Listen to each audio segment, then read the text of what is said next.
नमस्कार, mountain prime न्यूजमा स्वागत छ। म खुशबु र म राजाराम गौतम। सुरुमा मुख्य समाचार।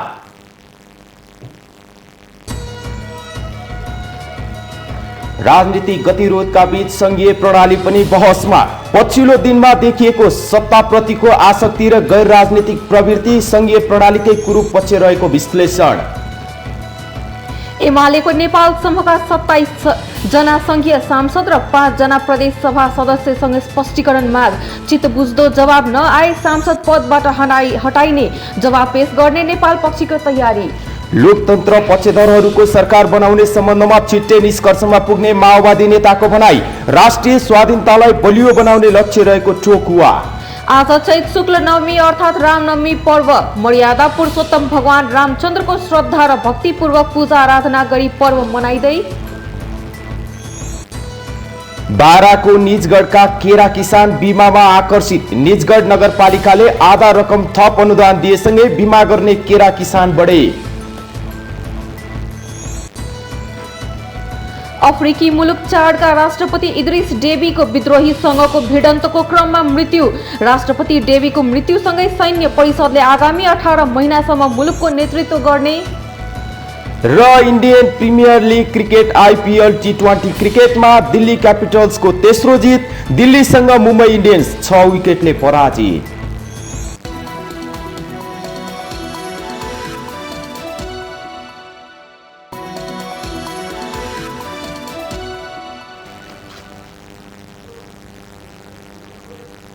अब समाचार विस्तारमा। पछिल्लो समय नेपाली राजनीतिमा देखिएको गतिरोधले अनेक बहस सुरु गरेको छ। विशेष गरी यसअघि उपलब्धिको रूपमा लिएको संघीयता पनि बहसमा आएको छ। नेपाल जस्तो आर्थिक रूपले कमजोर मुलुकका लागि अहिलेको संघीयता प्रणाली र यसले ल्याएको विकृति समस्या रहेको विश्लेषण भइरहेको छ। अझ पछिल्ला दिनहरूमा दलहरूभित्र मौलाएको सत्ताप्रतिको आसक्ति र यसको प्राप्तिका लागि अभ्यासमा ल्याएका गैर राजनीतिक प्रवृत्ति संघीय प्रणालीकै कुरूप पक्षका रूपमा बुझ्नुपर्ने हुन्छ। मुलुकमा पछिल्लो चरणमा देखिएको राजनीतिक विकृतिले गणतन्त्र र संघीयताको कुरूप पक्षलाई बाहिर ल्याइदिएको छ। नेपाल जस्तो आर्थिक रूपले निर्बल मुलुकका लागि हाल सञ्चालनमा रहेको संघीय व्यवस्था बोजिलो त देखिएको छ नै, त्यसले मूलधारमा रहेका राजनीतिक दलहरूलाई विकृत बनाउन थप मलजल गरेको छ। नेपालमा परम्परागत संसदीय प्रजातान्त्रिक व्यवस्थालाई नै शासनको वैकल्पिक माध्यम बनाएर अघि बढ्नुपर्नेमा विदेशीहरूको इशारामा हठात लादिन पुगेको संघीय प्रणालीले यति बेला राजनीतिलाई मात्रै होइन देशको आर्थिक अवस्थालाई समेत जर्जर बनाइदिएको छ। पछिल्ला दिनहरूमा दलहरू भित्रै मौलाएको सत्ताप्रतिको आसक्ति र त्यसको प्राप्तिका लागि अभ्यासमा ल्याइएका गैर राजनीतिक तिगडमलाई संघीय प्रणालीकै कुरूप पक्षका रूपमा बुझ्नुपर्ने हुन्छ। संघीयता र यसका अवयवहरूको प्रयोग गरेर यति बेला राजनीतिक दलभित्र विकसित हुँदै गरेको घात प्रतिघातका कारण कतिपय दलहरूमा टुटफुटको गलत अभ्यास नै सुरु भएको छ। 2063 को परिवर्तनमा निर्णायक बनेर देखिएको भारत र उसका तत्कालीन सहयोगी मुलुकहरूकै दबाव र प्रभावमा प्रवेश पाएको संघीयता मूलतः परिचालित राजनीतिका रूपमा परिचित छ, जुन यति बेला जनताको प्राथमिकतामा समेत पर्न सकेको छैन। यति बेला मुलुकको राजनीति जुन दुर्दशातर्फ हेलिँदै गएको छ, त्यसका लागि तत्कालीन भारतीय सत्ता र नेपाली राजनीतिका खलपात्रको अग्रणी भूमिका नै कारक बन्न पुगेको तथ्यलाई अन्यथा मान्न सकिन्न। नेपालको आन्तरिक राजनीतिमा त्यति बेला खेलिएको विदेशी नाङ्गो नाचको परिणाम अहिले देखिन थालेको छ। विगतमा नेपाललाई अर्ध औपनिवेश र अर्ध सामन्तवादको केन्द्रका रूपमा व्याख्या गर्दै विदेशीले जबरजस्ती लादिदिएको संघीयता र गणतन्त्रलाई आफ्नो राजनीतिक आधार मान्दै आएका पुष्पकमल दाहाल र बाबुराम भट्टराई जस्ता स्वनामधन्य नायकहरूले 2063 ताका नेपालको आन्तरिक राजनीतिमा लागू गरिएको भारतीय नीतिलाई नै गीताका रूपमा पुज्दै आउनाले पनि यति बेला राजनीतिक दलमा फसेको नेपाल उठ्नै नसक्ने अवस्थामा पुगेको छ। दिल्लीको 12 बुँदे सम्झौता हुँदै गणतन्त्र र संघीयतासम्मको कष्टप्रद यात्रा र लादिएको भारी यति बेला नेपाली जनताका लागि बाध्यकारी बोझ बनेको छ। त्यसैले पनि वर्तमान शासन व्यवस्थाको वैकल्पिक माध्यम खोज्नै पर्ने अवस्थामा मुलुक पुगेको छ। राष्ट्रियता, स्थायित्व तथा प्रजातन्त्र अनि आर्थिक समृद्धिका लागि प्रतिबद्ध शासकीय स्वरूपलाई विकल्पका रूपमा प्रस्तुत गर्नै पर्ने भएको छ। यसका लागि राजनीतिक दलहरूसँग आबद्ध युवा हुन् वा राजनीति बुझेका तर राजनीतिमा खासै संलग्न नरहेका युवा शक्तिले मुलुकको सार्वभौम सत्ता, स्वतन्त्रता, राष्ट्रियता र अस्मिता प्रति सजग हुँदै आफूलाई समर्पित गर्नुपर्ने बेला पनि आएको छ। लादिएकै संघीयताको परिणाम सत्तारूढ दल भित्र हुर्कदो अवस्थामा रहेको विभाजनकारी खेल, प्रतिपक्षी दलहरूमा देखिएको सत्ताप्रतिको तीव्र भोकले यति बेला मुलुकको राजनीतिले नीति, नैतिकता र निष्ठा गुमाउँदै गएको देखाएको छ। संवैधानिक हिसाबले मुलुक अराजक राजनीतिको खेल मैदान बनेको छ। यति मात्रै होइन, राजनीतिमा बढ्दै गएको यस्तो विकृत चरित्रकै कारण राज्यका संवैधानिक अङ्गहरू बीच अस्वस्थ प्रतिस्पर्धा र शक्ति सन्तुलनको स्थापित मान्यता नै भत्काउने पछिल्ला गतिविधि बढ्दै जानाले व्यवस्थाकै औचित्यमाथि समेत प्रश्न उठ्ने अवस्था सिर्जना भएको हो। यसलाई अर्को रूपमा बुझ्ने हो भने संघीयताको विरोधमा कुनै नेताले बोले मात्रै पनि यसको समर्थनमा सामाजिक सञ्जाल रङ्गिने गरेकोलाई पनि हेर्नुपर्ने हुन्छ। संघीयताकै उपहारका रूपमा पछिल्ला दिनमा मुलुकको राजनीतिमा नैतिकता, निष्ठा र आदर्शमा देखा परेको खडेरीलाई बुझ्न सकिन्छ। यति बेला केन्द्र र राज्यमा देखिएको दल बदलु प्रवृत्ति र सत्ता प्राप्तिका लागि उपयोगमा ल्याइएको गैर संसदीय राजनीतिक अभ्यासका कारण सिद्धान्तविहीन चाप्लुसहरूको हाली मुहाली बढेको छ। पार्टी निष्ठा, नैतिकता र आदर्शका कारण राजनीतिमा कठोर मानिएका पार्टी र तिनका नेताहरूमै यति बेला राजनैतिक विचलनको विद्रूप रूप देखिन थालेको छ। यसैले पनि यो प्रणालीको पतन र मुलुकका लागि उपयुक्त व्यवस्थाका अन्य थुप्रै विकल्प नेपाली माटोमै जन्मन सक्छन्। हाल देखिएका र देखिन सक्ने ती सबै विकल्पलाई आत्मसात गर्दै मुलुकको बृहत राष्ट्रिय स्वार्थ, राष्ट्रियता, स्वतन्त्रता, प्रजातन्त्रको स्थायित्वसँगै राष्ट्रिय समृद्धिको पक्षमा सर्वदलीय सहमति खोज्नतर्फ नेपाली राजनैतिक दलहरूले आफ्नो सक्रियता बढाउनु अब आवश्यक भइसकेको छ, जसले विद्रूप बन्दै गएको वर्तमान राजनीतिक प्रणालीलाई सिङ्गो मुलुक र यहाँका नागरिकमा त्राण भर्न सकोस्। माउन्टेन टेलिभिजनका लागि राजनीतिक ब्युरोको रिपोर्ट। नेकपा एमालेले नेता माधव कुमार नेपाल समूहका 27 जना संघीय सांसद र 5 जना प्रदेश सभा सदस्य गरी 32 जनालाई स्पष्टीकरण सोधेको छ। नेकपा एमालेका अध्यक्ष केपी शर्मा ओलीले माधव नेपाल सहितका 4 नेतालाई एमालेको पक्षमा आउने प्रतिबद्धता सहितको सप्रमाण जवाफ आएमा सांसद पदबाट कारबाही नगरिने भन्दै 2 दिनभित्र जवाफ माग्नु भएको हो। यसअघि निलम्बनमा परिसक्नुभएका नेपाल सहित सुरेन्द्र पाण्डे, भीम रावल र घनश्याम भुसाललाई पठाइएको 5 बुँदे स्पष्टीकरणमा एमालेको नाम, झण्डा र चिन्ह दुरुपयोग गरी अर्को दल सञ्चालन गरेको आरोप लगाइएको छ। कर्णाली प्रदेश सभा सदस्यलाई उचाल्दै फ्लोर क्रस जस्तो अनुशासनहीन र आपराधिक कार्य गराएकोले पार्टी र संसदीय दल परित्याग गरेको हुनाले सांसद सदस्य पदबाट मुक्त किन नगर्ने भनी प्रश्न सोधिएको छ। स्पष्टीकरणको चित्तबुझ्दो जवाफ नआए वैशाख 10 गते बस्ने केन्द्रीय कमिटिको बैठकले कारबाही गर्ने तयारी गरेको छ। यसअघि नै एमालेले नेता नेपाल, भीम रावल, सुरेन्द्र पाण्डे र घनश्याम भुसाललाई पार्टीको साधारण सदस्य समेत नरहने गरी 6 महिनाका लागि कारबाही गरिसकेको छ।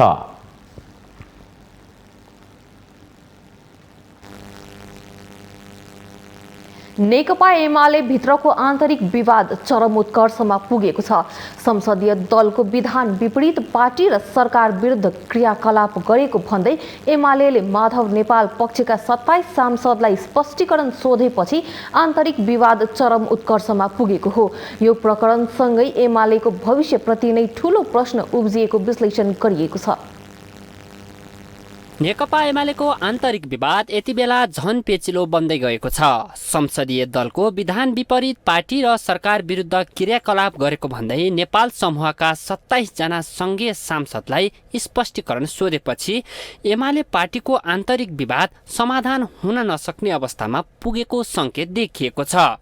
ओली निकट एमाले नेता हस्त पण्डितले पार्टीको विधि विधान विपरीत गतिविधि गरेका कारण मागिएको स्पष्टीकरण स्वाभाविक भएको तर्क गर्नुहुन्छ। यी सबै गतिविधिभन्दा स्वाभाविक रूपमा यी गतिविधिहरू चाहिँ गैर संसदीय र अलोकतान्त्रिक हुन् भन्ने कुरा हामीले भन्न सक्छौं। र त्यसबेला दुईजना सुरुमा माधव कमरेड र भीमराव कमरेडलाई चाहिँ जसरी स्पष्टीकरण मागियो, स्पष्टीकरण माग्दाखेरि उहाँले स्पष्टीकरण जवाफ दिने कुरा परे जाओस्, उल्टो उहाँहरूले नै अध्यक्षलाई स्पष्टीकरण माग्नुभयो। त्यसो हुँदा हामी के बुझिएको हो अहिलेसम्म भन्दा नेतृत्वलाई चाहिँ फेर्न मिल्छ तर नटेर्न मिल्दैन।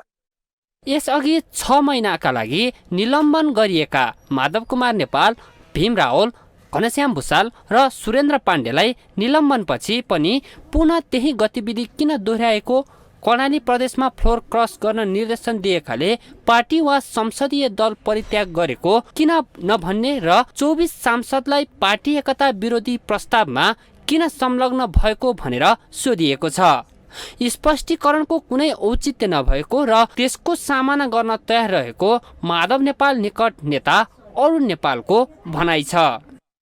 2075 साल जेठ 2 गतिको अवस्थामा पुग्यौं। हाम्रो नेतृत्व, हाम्रो सांगठनिक संरचना, हाम्रा विधान, नीति नियम जे छन् हैन, त्यो सबै चाहिँ त्यो बेलाको जे थियो हामी त्यो ठाउँमा पुग्यौं। त्यो ठाउँमा पुगेपछि हो त्यसको मिटिङ डाक्न पर्यो, हो त्यहाँ बसेर छलफल गर्न पर्यो हैन, त्यहाँ चाहिँ समस्याहरू त्यहाँ आउनु पर्यो। त्यो भन्दा बाहेक ढंगले जाँदाखेरि अब समस्याको समाधान हुँदैन, झन् जटिल हुन्छ भन्ने लाग्छ र हामी त्यहाँ चाहिँ नपुग्ने, त्यहाँ प्रवेश नगर्ने, अनि अहिले चाहिँ चिठी लेखेर पठाएर के हुन्छ। आन्तरिक विवाद समाधानको कुनै प्रयास नभइरहेको एमालेमा कारबाहीको सिलसिला अनि स्पष्टीकरणलाई औचित्यहीन भन्दै आउनुले एमाले भित्रको कलह कम हुनुको साटो अझै बढ्दै गएको देखिन्छ। समस्या समाधानका लागि शीर्ष नेतृत्व गम्भीर हुनु नै एमाले पार्टीका लागि उचित देखिन्छ। माउन्टेन टेलिभिजन राजनीतिक ब्युरो। पार्टीले स्पष्टीकरण सोधेपछि नेकपा एमालेको माधव पक्षका सांसदहरूको बैठक बसेको छ। मंगलबार काठमाडौँ आकस्मिक रूपमा भेला भई विकसित घटनाक्रमबारे छलफल भएको हो। बैठकमा पार्टीले सोधेको स्पष्टीकरण र चित्त नबुझेमा कारबाही गरिने भनिएको बारे गम्भीर छलफल भएको हो। बैठकले आफूहरूलाई सोधेको स्पष्टीकरणको जवाफ दिने निर्णय गरेको बताइएको छ। बैठकले स्पष्टीकरण सोध्ने निर्णय अवैधानिक तरिकाले बसेको र बैठकको निर्णय भएको र कारबाही गरे राजनीतिक, वैधानिक र कानुनी लडाईँ लड्ने निर्णय गरेको छ।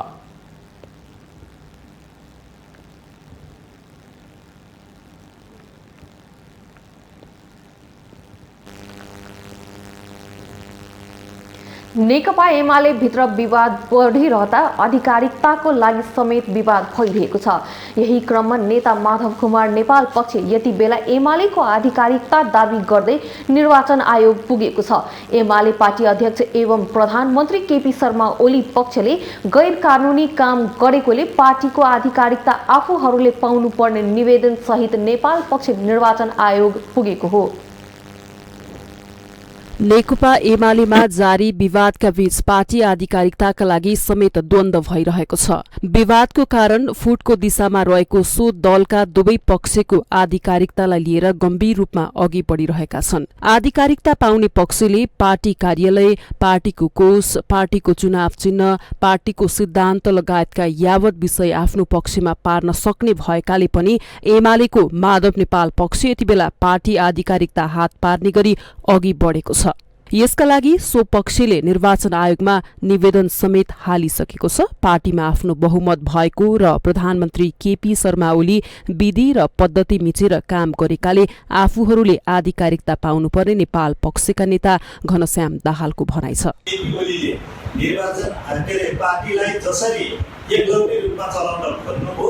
र पार्टीभित्र बहस छलफलमा भाग लिने र भिन्न मतका साथीहरूलाई पुरै बाइपास गरेर निषेध गरेर पार्टीबाट हटाउनेसम्मका जुन गतिविधि गर्नुभयो र 9 महाधिवेशनबाट पारित विधानलाई नै विघटन गर्ने, त्यसैलाई कुल्चेर जुन गतिविधि गर्नुभयो, त्यसैको कारणले माधव नेपाल पक्षले नेकपा एमाले हामी आधिकारिक हो भनेर निर्वाचन आयोगमा दर्ता गर्नु उहाँको नैसर्गिक अधिकार हो। उहाँको त्यो पार्टीमा लागेका ती नेता कार्यकर्ताहरूको हक अधिकारको ग्यारेन्टी गर्न सुनिश्चित गर्न त्यो कदम चाल्नुभएको र यो उहाँहरूले जे कदम चाल्नुभएको छ त्यो ठिक हो। तर नेपाल पक्षले पार्टी हित विपरीत गतिविधि गरेको संस्थापन पक्षका नेताको भनाइ छ। विशेष गरी पछिल्लो समय देखिएको आफ्नै हिसाबले समानान्तर कमिटी गठन गर्नु, प्रदेशसभामा फ्लोर क्रस गरिनु जस्ता कार्यले पनि नेपाल पक्ष आधिकारिक हुन नसक्ने ओली पक्षका नेता माधव पौडेलको भनाइ छ। पार्टीको वैधानिकता खोज्नको लागि महाधिवेशन जानुपर्छ र महाधिवेशनबाट चुनिएको नेतृत्वलाई महाधिवेशनबाटै मात्र हटाउन सकिन्छ। यो प्रक्रियाबाट जाने खालको क्रममा उहाँहरूको चाहिँ विमति देखेको छ। यसकारणले म उहाँहरूसँग असहमति रहेको छु। साथै सरकार आफ्नो पार्टीको सरकारको विपक्षमा जनमत तयार गरेर विरोधी पार्टीहरूसँग गठबन्धन गर्ने खालले सांसदलाई उकास्ने काम जुन गर्नुभएको छ यो आफैमा पनि गलत पद्धति हो। तसर्थ उहाँको नेतृत्व जायज ढङ्गले अगाडि बढेको छैन, कार्यकर्ताको भावना र जनताको भावनाको विरुद्धमा छ। यति बेला पार्टीको विवाद चरम बिन्दुमा पुगेको अवस्थामा विवाद समाधानमा प्रयास गर्नुभन्दा पार्टीको आधिकारिकता दावी गर्नतिर लाग्नुले एमाले एक ढिका रहन सक्ने अवस्थामा गम्भीर प्रश्न उठेको छ। तर पार्टी फुटेको खण्डमा जुन पक्षले आधिकारिकता पाए पनि कार्यकर्ता पंक्ति भने निराश हुनुको विकल्प छैन। किनभने फुटले पार्टीलाई कमजोर बनाउने मात्रै होइन, पार्टीप्रति आम जनमानसमा वितृष्णा समेत पैदा हुने देखिन्छ। माउन्टेन टेलिभिजनका लागि पुष्पाश्री कार्की, काठमाडौँ। नेकपा माओवादी केन्द्रले वर्तमान सरकारलाई हटाएर लोकतन्त्र पक्षधरहरूको सरकार बनाउने सम्बन्धमा छिटै निष्कर्षमा पुग्ने निर्णय गरेको छ। मंगलबार पार्टीको केन्द्रीय कार्यालय पेरिस डाँडामा भएको स्थायी कमिटिको बैठकले वर्तमान सरकारले राष्ट्रिय स्वाधीनतालाई कमजोर पार्ने गरी बाह्य हस्तक्षेपलाई आमन्त्रण गरिरहेको भन्दै प्रतिगमनका विरुद्ध सङ्घर्ष गर्ने लोकतन्त्र पक्षधरहरूको सरकार बनाउन छिटै निष्कर्षमा पुग्ने निर्णय भएको नेता नारायण काजी श्रेष्ठले जानकारी दिनुभयो। बैठकले देशमा कोरोनाको दोस्रो लहर आएकाले संक्रमणबाट बच्न र बचाउन सहजीकरणको काम गर्न पार्टीका नेता तथा कार्यकर्तालाई निर्देशित समेत गरेको छ। साथै सरकारले संसदको अधिवेशन अस्वाभाविक र हठात ढङ्गले अन्त्य गरेकोमा भर्त्सना समेत गरेको छ।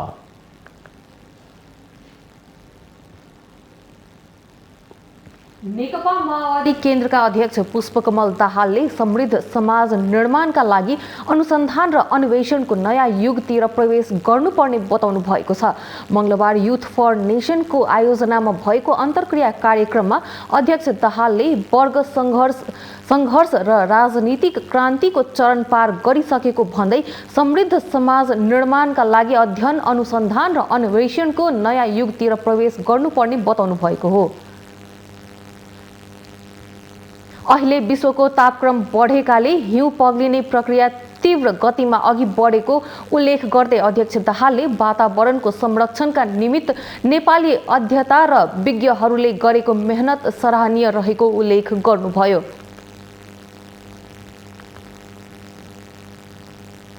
माउन्टेन प्राइम न्युजमा पालो भएको छ विश्रामको।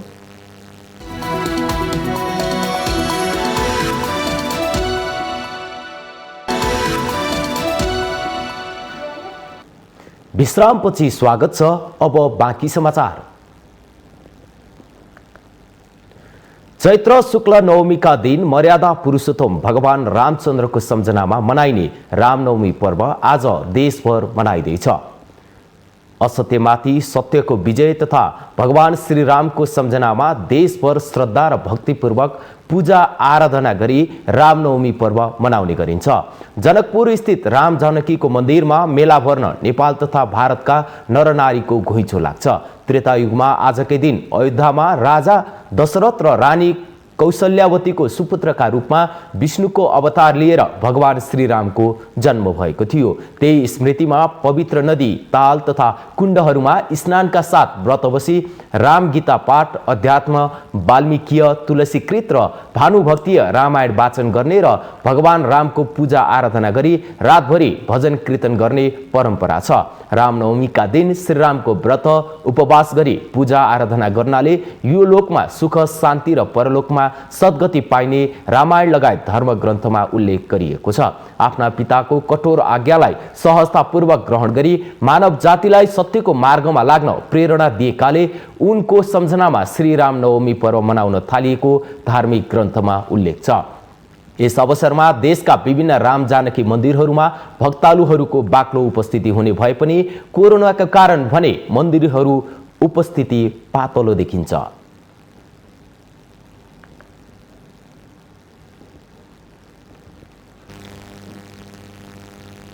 चितवनको अयोध्यापुरीमा राखिने राम, सीता, लक्ष्मण र हनुमानका मूर्तिलाई मंगलबार विधिवत रूपमा पूजा गरी पठाइएको छ।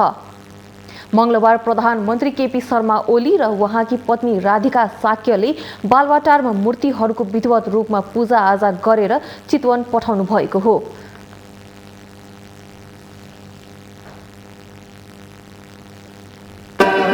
प्रधानमन्त्री निवासमा रथयात्रालाई विदाई गर्दा नेकपा एमाले संसदीय दलका नेता सुभाष चन्द्र नेमवाङ, संस्कृति तथा पर्यटन मन्त्री भानुभक्त ढकाल, शिक्षा मन्त्री कृष्ण गोपाल श्रेष्ठ लगायतको उपस्थिति थियो। राम, लक्ष्मण, सीता र हनुमानका प्रतिमा अलग अलग रथमा राखेर ल्याएको छ। प्रधानमन्त्री निवासबाट सो रथयात्रा राष्ट्रपति कार्यालय पुगेको थियो। राष्ट्रपति कार्यालयमा राष्ट्रपति विद्यादेवी भण्डारीले एक भव्य समारोह बीच प्रतिमा सहितको रथयात्रालाई विदाई गर्नुभएको थियो। मूर्तिहरू लिएर गएको रथ चितवनको देवघाटमा राखिएको छ। रथलाई आज माडीको अयोध्यापुरी लगिनेछ। अयोध्यापुरीमा निर्माण गरिएको मन्दिरमा प्राण प्रतिष्ठा गरेर मूर्तिहरू राख्ने कार्यक्रम छ।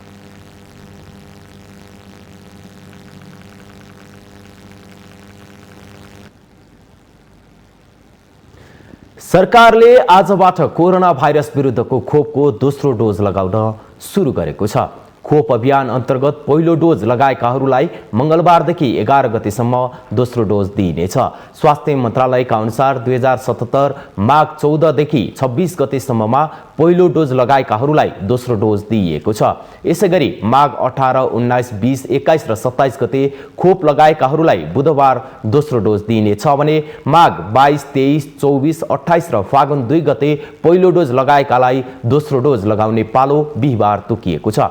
माघ 29 र फागुन 3, 4, 5 र 6 गते खोप लगाएकाहरूले वैशाख 10 गते तथा माघ 30, फागुन 7, 8, 9 र 10 गते पहिलो खोप लगाएकाहरूले दोस्रो डोज वैशाख 11 गते लगाउनु पर्नेछ। कोभिसिल्ड खोपको पहिलो मात्रा लगाएका 4,39,000 जनालाई दोस्रो मात्रा दिइनेछ। पहिलो डोज जुन कम्पनीको खोप लगाइएको हो दोस्रो डोज पनि त्यही खोप लगाउनु पर्ने स्वास्थ्य मन्त्रालयले जनाएको छ। सरकारले 2077 साल माघ 14 गतेदेखि कोरोना विरुद्धको खोप अभियान सुरु गरेको थियो।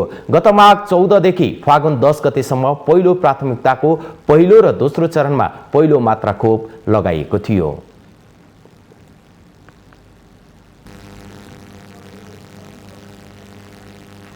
धनुषाको जनकपुर धाममा चैती छठ पर्वका क्रममा कोरोनाको कहरका बीच पनि भिड लागेको छ। कोरोना संक्रमणले दोस्रो चरणको भयावह रूप लिँदै गर्दा पनि जोखिम मोलेरै जनकपुर धामको गंगा सागर, धनुष सागर, अर्गजा पोखरी लगायतमा छठ व्रतालु लगायत श्रद्धालुहरूको निकै घुइँचो लागेको थियो। धनुषाको जनकपुर धाममा चैती छठ पर्व भव्यसँग मनाइएको छ। कोरोना संक्रमणले दोस्रो चरणको भयावह रूप लिँदै गर्दा पनि जोखिम मोलेरै जनकपुर धामको गंगा सागर, धनुष सागर, अर्गजा पोखरी लगायतमा छठ व्रतालु लगायत श्रद्धालुहरूको निकै घुइँचो लाग्यो। प्रशासनले सुरक्षित रहेर चाडपर्व मनाउन अनुरोध गरिएको भए पनि कार्यान्वयनको पक्षमा कमजोरी देखिएको छ। हामीले तपाईले वेबसाइटमा पनि हेर्न सक्नुहुन्छ। हामीले पब्लिकली आह्वान गरेका छौँ, मिडियालाई पनि पठाएका छौँ, ठुलो भिडभाड नगर्नु होला। नित्य पूजा बाहेकका अन्य सांस्कृतिक, धार्मिक, सामाजिक कार्यक्रमहरू चाहिँ हाललाई केही समय स्थगन गर्न अनुरोध गरेका छौँ। यो अहिले देशव्यापी रूपमै यो समस्या छ। अब हामी यसलाई नियन्त्रण नगरी उपाय छैन। नागरिकको सुरक्षाको लागि, जनताको सुरक्षाको लागि, त्यसको लागि हामी चाहिँ अब तत्कालै निर्णय गरेर कार्यान्वयन गर्ने चरणमा छौँ। सबैभन्दा बढी जनघनत्व रहेको प्रदेश नम्बर 2 मा कोरोना जोखिम पनि बढी छ। कोरोनाको उच्च जोखिम रहेको धनुषा, बारा र पर्सामा चेक जाँच गर्ने मेसिनको अभाव हुँदा पनि सम्बन्धित निकाय उदासीन देखिएको छ। प्रदेश 2 को तथ्याङ्क हेर्ने हो भने दैनिक कोरोना संक्रमितको संख्या बढ्दैछ भने सोही अनुपातमा मृत्युदर पनि बढिरहेको छ। हामीले चाहिँ खासमा सुरुदेखि नै अब सबै डाटाहरू के छ, हाम्रो 2 नम्बर प्रदेशमा के अवस्था छ भनेर हाम्रो रिपोर्टिङहरू डेली नै भइराखेको छ। तर यो चाहिँ माघ फागुनसम्म चाहिँ हाम्रो चाहिँ लगभग चाहिँ केसहरू एकदम न्यून भइसकेको थियो। अब अहिले चाहिँ जुन हाम्रो जुन कोभिड बनाएको छ त्यो चाहिँ न्यू भ्यारिएन्ट खालको चाहिँ कोभिड हो। यसमा चाहिँ हामीले माने यसमा सार्ने क्षमता पनि धेरै हुन्छ। कोरोना भाइरस रोगबाट संक्रमित हुनेको संख्या बढिरहेको छ, त्यसबाट बच्न र बचाउनका लागि सतर्कता अपनाउन आवश्यक छ। संक्रमणको उच्च जोखिमलाई ध्यानमा राखेर स्थानीय निकायले संयमता अपनाउन पहल गर्नु आवश्यक छ। माउन्टेन टेलिभिजनका लागि धनुषाबाट कैलाश दासको रिपोर्ट। माउन्टेन प्राइम न्यूजमा पुनः पालो भएको छ विश्रामको।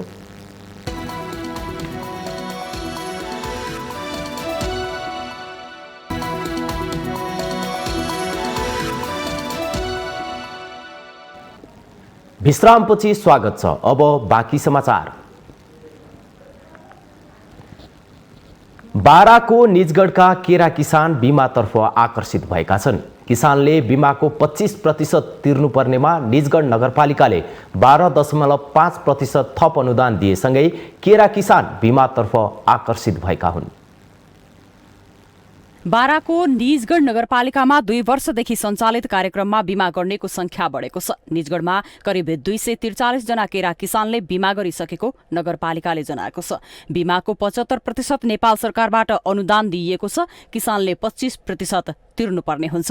किसानले तिर्नुपर्ने 25% मा 12.5% निजगढ नगरपालिकाले अनुदान दिएसँगै निजगढका केरा किसानको बीमामा आकर्षण बढेको हो। नेपाल सरकारले केरा बिमा गर्ने किसानहरूलाई 75% अनुदान दिएको छ। त्यसमा चाहिँ कृषक स्वयंले 12.5% र नगरपालिकाले चाहिँ 12.5% चाहिँ अनुदान दिएको छ।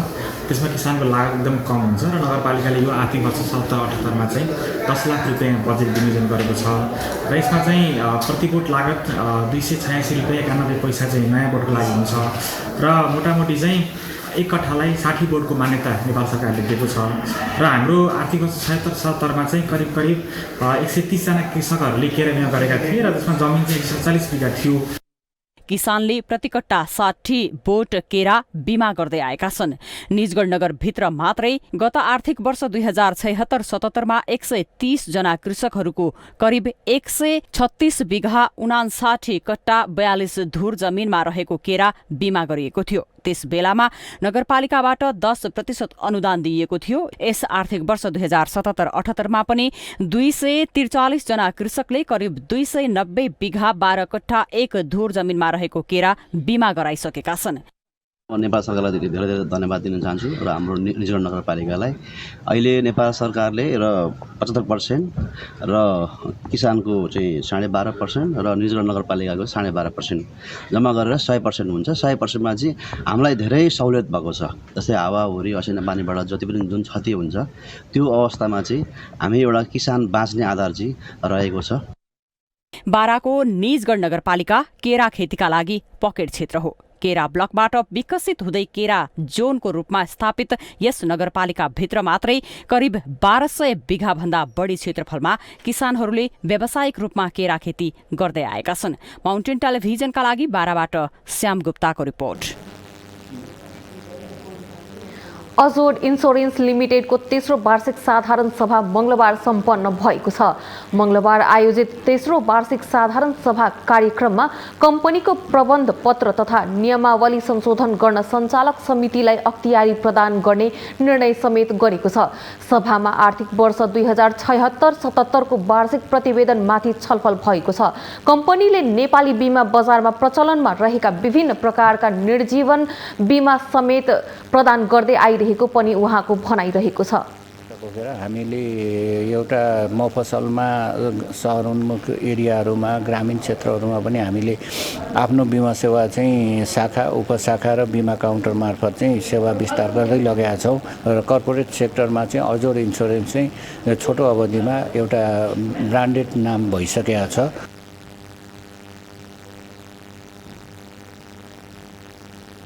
अजोड इन्स्योरेन्सले 7 प्रादेशिक कार्यालय 22 शाखा 17 उपमहाशाखाबाट सेवा प्रदान गर्दै आइरहेको अजोड इन्स्योरेन्सका कार्यकारी अधिकृत कुमार बहादुर खत्रीले बताउनु भएको छ।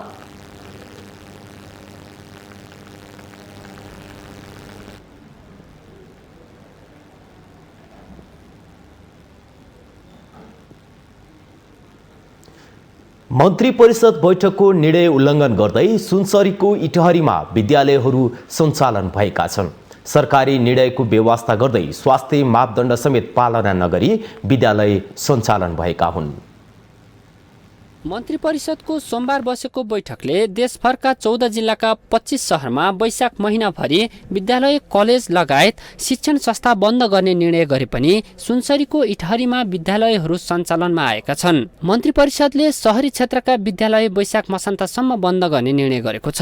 तर सुनसरीको मुख्य शहर इटहरी धरानमा भने विद्यालय सञ्चालन भएका छन्। कक्षा 12 को परीक्षा आउन अब केही दिन मात्र बाँकी भएको र मासिक शुल्क लिनका लागि नै विद्यालय सञ्चालन गरिएको विद्यार्थीहरूको गुनासो छ। एकदम पढ्दो चरणमा छ नि, हामी एकदम डरमर्दो सिचुएसनमा छौँ नि। त्यो कलेजले बुझ्दैनन्, केही छैन, कलेज लाछन् बुझ्दैनन्, पछि तिनीहरूलाई मोटिभ भनेर थियो एकदम। विद्यालयमा स्वास्थ्य मापदण्ड पालना नगरिएको, सम्बन्धित निकायले ध्यान नदिएको र सरकारको नियम नै विद्यालयले नमानेका कारण महामारीको जोखिम भयावह हुने विद्यार्थीहरू बताउँछन्। जस्तै हामीले अब स्वास्थ्य मापदण्ड नेपाल सरकार स्वास्थ्य मन्त्रालयले सामाजिक दूरी कायम गर्ने, मास्क युज गर्ने, सेनिटाइजर युज गर्ने भनेर भने तापनि अब कलेजमा प्रवेश गर्दाखेरि बाहिरै मास्क लगाएको देखियो, स्वयं गार्डले सुद्धा मास्क नलागेको, सेनिटाइजरको रूपमा सेनिटाइजर प्रयोग नगरेको, क्लासभित्र सामाजिक दूरी कायम नभएको, थोरै रहेको क्लास तथा अन्य गतिविधि पनि कलेज प्रशासनद्वारा हेरिएको देखिएन। सरकारको निर्णय सबैले पालना गर्नुपर्ने भन्दै सबै सामुदायिक तथा निजी कलेजहरू छलफल भइरहेको र वैकल्पिक उपाय अपनाउन बैठक बोलाइएको इटहरी उपमहानगरपालिकाले जनाएको छ। सँगै सरकार निर्णय नगरपालिकाले मान्छ नमान्ने कुरा आउँदै परीक्षाको विषयवस्तु कसरी व्यवस्थापन गर्ने भन्ने विषयलाई चाहिँ अलिकति प्राविधिक हिसाबमा छलफल गर्नुपर्ने भएको शिक्षा समितिमा लान आँट्यो। त्यही नगरशिक्षा समितिले चाहिँ भरे 3 बजेको बैठकले त्यसलाई निर्णयमा पुर्याउँछ र त्यही अनुसारको जानकारी हामी सरकारलाई गराउँछौँ। कोरोना जोखिम नियन्त्रण गर्न सरकारको निर्देशन सबैले पालना गर्नु नै पर्छ। महामारीको जोखिम कम गर्नका लागि सरकारले जारी गरेको निर्देशन पालना गरेर स्थानीय तह र आम नागरिक सबैले सहयोग गर्नु आजको प्रमुख आवश्यकता हो। माउन्टेन टेलिभिजनका लागि सुनसरी सहकर्मी विनोद आचार्यको रिपोर्ट। बागलुङको दक्षिणी क्षेत्र कुसुमी सेरा जाने सडक ट्र्याक खुलेको 23 वर्षपछि कालोपत्रे भएको छ। सडक कालोपत्रे भएसँगै स्थानीयले वर्षौंदेखि झेल्दै आएको धुलो धुवाको शास्तिको पनि अन्त्य भएको छ। ट्र्याक खुलेको 23 वर्षपछि बागलुङको दक्षिणी क्षेत्र कुस्मे सेरा जाने सडक कालोपत्रे भएको छ। 2054 सालमा ट्र्याक खुलेपछि उक्त सडक स्तरोन्नतिमा मात्रै 1 अर्ब भन्दा बढी रकम खर्च भइसकेको छ। यो सडकका लागि तत्कालीन जीविस, आरआईडीपी, डिलिप र स्थानीय तहको बजेट लगानी गरी स्तरोन्नतिको काम हुँदै आएको थियो। सडक कालोपत्रे भएसँगै स्थानीयको दैनिकीमा पनि सहजता आएको हो। सडक कालोपत्र भएपछि हिउँदमा धुलाम्मे र बर्खामा हिलाम्मे हुने समस्या अन्त्य भएको भन्दै स्थानीय खुसी भएका छन्। 20 वर्षसम्म यो धुलाम्मे सडकमा हिलो, बर्खामा हिलो र हिउँदमा धुलोमा यो दक्षिण भेगका नागरिकहरू हिँड्न बाध्य भएका थिए र अब अहिले जुन यो कालोपत्रे भइरहेको छ यसले चाहिँ आर्थिक रूपमा पनि यताको मान्छेहरूलाई, यो दक्षिण भेगको मान्छेहरूलाई फाइदा पुग्ने र व्यापारिक रूपबाट नै फाइदा पुग्ने र यातायातमा पनि सहज हुने हुँदा यो बाटो जुन पिच भयो अहिले यसबाट चाहिँ यता दक्षिण भेगका मान्छेहरू अत्यन्त हर्षित भएको मैले पाएको छु। सडकले बागलुङ नगरपालिकाका 4वटा वडा र बागलुङको दक्षिण क्षेत्रका 2 स्थानीय तहका स्थानीयलाई सहज भएको छ।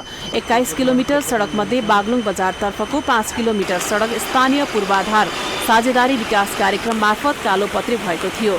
जैमिनी नगरपालिकाको केन्द्र कुस्मी सेरातर्फको 3 किलोमिटर खण्ड नगरपालिका र 3 किलोमिटर खण्ड गण्डकी प्रदेशको बजेटबाट कालोपत्र गरेको थियो भने बाँकी 10 किलोमिटर सडक खण्ड कर्ण बिल्डर्स मार्फत 30 करोड रुपियाँमा यसै वर्ष कालोपत्र सम्पन्न भएको हो। यसमा ठुलो लगानी पनि नेपाल सरकारको र बाहिरी चाहिँ उसको एडिपीको पनि ठुलो लगानी पनि भयो, तथापि यसले पूर्णता पाउन सकेको थिएन र अहिले जो पूर्णता पाएको छ यसले धेरै यहाँको जनमानस धेरै उत्साहित भएको छ। त्यसबाहेक अहिले 40 करोडमा 21 किलोमिटर सडक कालोपत्री गरिएको छ। 2070 देखि 2073 सम्ममा 3 खण्डको 10 किलोमिटर सडक कालोपत्री भएकोमा बाँकी काम यस वर्ष पूरा भएको हो। सदरमुकामसम्म कालोपत्री भएकाले अब भने सबै वडा, स्वास्थ्य चौकी र माध्यमिक विद्यालय भएको स्थानसम्म स्तरीय सडक बनाउने योजना जैमिनी नगरपालिकाको रहेको छ।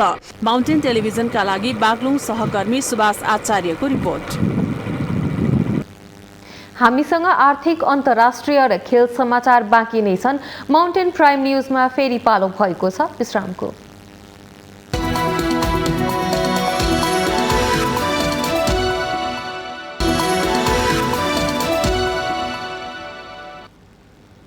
विश्रामपछि पुनः स्वागत छ। अब पालो आर्थिक समाचारको। सोमबारसम्म केही खस्केको नेप्से सूचक मंगलबार सम्हालिएको छ। मंगलबारको कारोबारमा नेप्से सूचक 2.68 को झिनो अङ्कले बढेर 2664.61 बिन्दुमा आएको छ। मंगलबार शेयर बजारमा 5 अर्ब 53 करोड रुपियाँ भन्दा बढीको कारोबार भएको छ। 216 कम्पनीको 1 करोड 23 लाख 69 हजार किता भन्दा बढी शेयर कारोबार भएको छ। 9 समूहको सूचकमा वृद्धि आएको छ। पछिल्ला केही दिन बजार करेक्सनको बाटोमा गएको बजार बिस्तारै सम्हालिन लागेको देखिन्छ। बजार घटेर सर्वसाधारण लगानीकर्ता त्रसित भएकोमा मंगलबारको कारोबारले भने उत्साह थपेको छ। तथापि घटेको बजारमा दिगो सुधारका लागि भने समय लाग्न सक्दछ। केही दिन अगाडि नेप्से सूचकले 2700 को बिन्दु पार गर्दा बजारमा ट्रेडहरू हावी भएका थिए। ट्रेडरहरू हावी भएकै कारण उनीहरूले बिक्रीको चाप बढाइदिँदा नेप्से सूचक प्रभावित भएको अनुमान गर्न सकिन्छ। मंगलबारको कारोबारमा 4 कम्पनीको भाउ सर्किट लाग्ने गरी वृद्धि भएको छ। कारोबार रकममा नागरिक लगानी कोष 21 करोड 42 लाख रुपियाँ भन्दा बढी सहित अग्रस्थानमा रहेको छ। दोस्रोमा निफ्रा र तेस्रोमा नबिल बैंक रहेका छन्।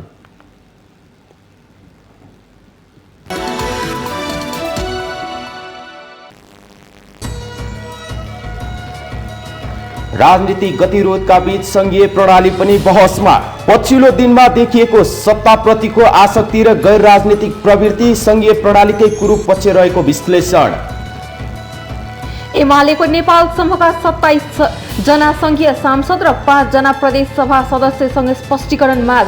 चित्तबुझ्दो जवाब नआए सांसद पदबाट हटाइने जवाब पेश गर्ने नेपाल पक्षको तयारी। लोकतन्त्र पक्षधरहरूको सरकार बनाउने सम्बन्धमा छिट्टै निष्कर्षमा पुग्ने माओवादी नेताको भनाई। राष्ट्रिय स्वाधीनतालाई बलियो बनाउने लक्ष्य रहेको टोकुवा। आज चैत शुक्ल नवमी अर्थात् रामनवमी पर्व। मर्यादा पुरुषोत्तम भगवान रामचन्द्रको श्रद्धा र भक्तिपूर्वक पूजा आराधना गरी पर्व मनाइँदै बाराको निजगढका केरा किसान बिमामा आकर्षित। निजगढ नगरपालिकाले आधा रकम थप अनुदान दिएसँगै बिमा गर्ने केरा किसान बढे। अफ्रिकी मुलुक चाडका राष्ट्रपति इद्रिस डेबीको विद्रोही संघको भिडन्तको क्रममा मृत्यु। राष्ट्रपति डेबीको मृत्युसँगै सैन्य परिषदले आगामी 18 महिनासम्म मुलुकको नेतृत्व गर्ने। र Indian premier league cricket IPL T20 क्रिकेटमा दिल्ली क्यापिटल्सको तेस्रो जित। दिल्लीसँग मुम्बई इन्डियन्स 6 विकेटले पराजित।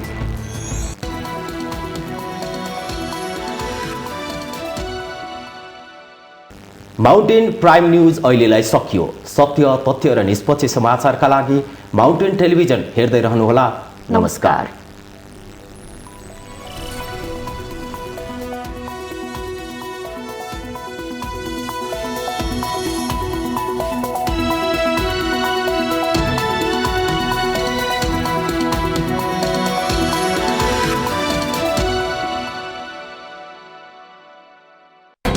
माउन्टेन समाचारको साथमा